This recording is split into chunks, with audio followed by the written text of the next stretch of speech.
Hello everyone, myself Dr. Sneha Bhatia, MPT in Orthopedics and Sports Rehabilitation, in-charge principal at late Srimati S.T. Patel Institute of Physiotherapy. My today's lecture will be on hip joint palpation. So before I start with my lecture, I would like to request all the subscribers to please press the bell icon, as according to YouTube analytics 19.6% subscribers have not turned on the notification for my YouTube channel, so please press the bell icon, and 63.2% of my audience have yet not subscribed to my channel, so please subscribe my channel and share it with your friends. So let's move on to hip joint palpation. So during the palpation of the hip and associated muscles, the examiner should note the tenderness, the temperature, the muscle spasm is there or not, and other signs and symptoms. So these are the landmarks for the palpation. In this picture, anterior landmarks are shown. So as you can see, iliac crest superiorly.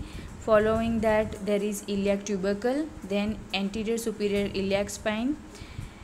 In the inferior aspect, we have greater trochanter, head of the femur, lesser trochanter, acetabulum, symphysis pubis, and ischial tuberosity at the inferior most aspect. So iliac crest, greater trochanter, and anterior superior iliac spine can be palpated. Iliac crest are easily palpated and should be level. The iliac crest should be palpated for any tenderness because several muscles insert into this structure. In athletes, a condition called hip pointer may be located on the iliac crest. This occurs from a strain or contusion of the muscle that insert into the iliac crest. Iliac tubercle is felt during palpation along the lateral aspect of the crest. So again, anteriorly we have to palpate the ASIS, greater trochanter 10 cm distal to the iliac tubercle of the iliac crest, and thumbs, if we place both the thumbs on the each side of the ASIS, then our fingers will lie along the lateral thigh and GT can be felt with fingers on each side. So this is the picture showing palpation of the hip joint. Patient is in supine position, iliac crest, iliac tubercle, anterior superior iliac spine. In this picture you can see that the thumb of the examiner is on the ASIS and the fingers can lie over the greater trochanter of the femur. Femoral triangle also can be palpated. So femoral triangle containing the femoral artery, vein and nerve. Note the inguinal ligament above, iliacus and psoas laterally and adductors medially. The sartorial muscle attached to the anterosuperior spine, whereas the adductor muscles attached along the pubic ramus. So femoral triangle also can be palpated anteriorly. Lymph glands, this is the picture showing the anterior lymph glands. So if there is any lymph node enlargement, then that can be palpated in the groin area.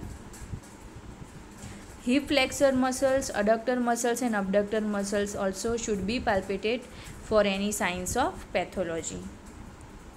Posterior aspect, we have to ask the patient to lie in the prone position.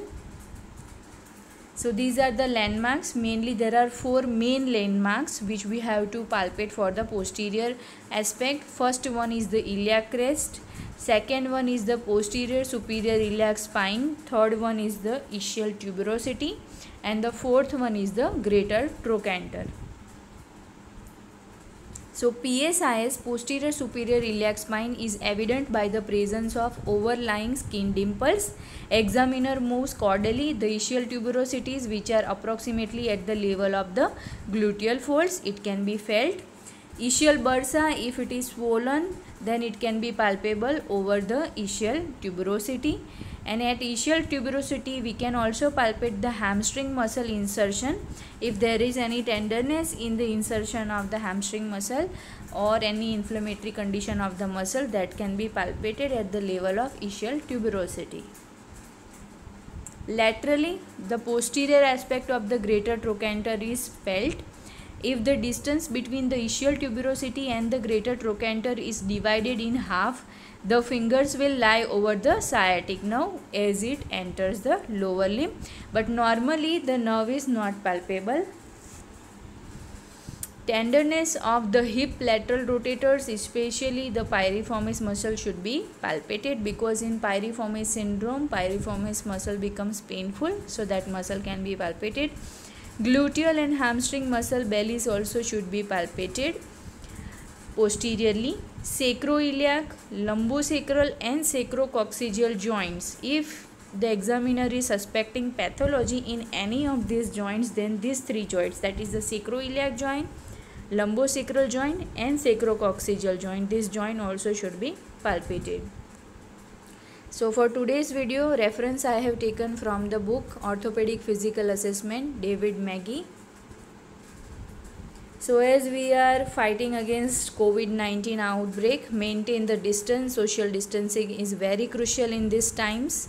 Stay a meter away from anyone who is coughing, sneezing or has fever.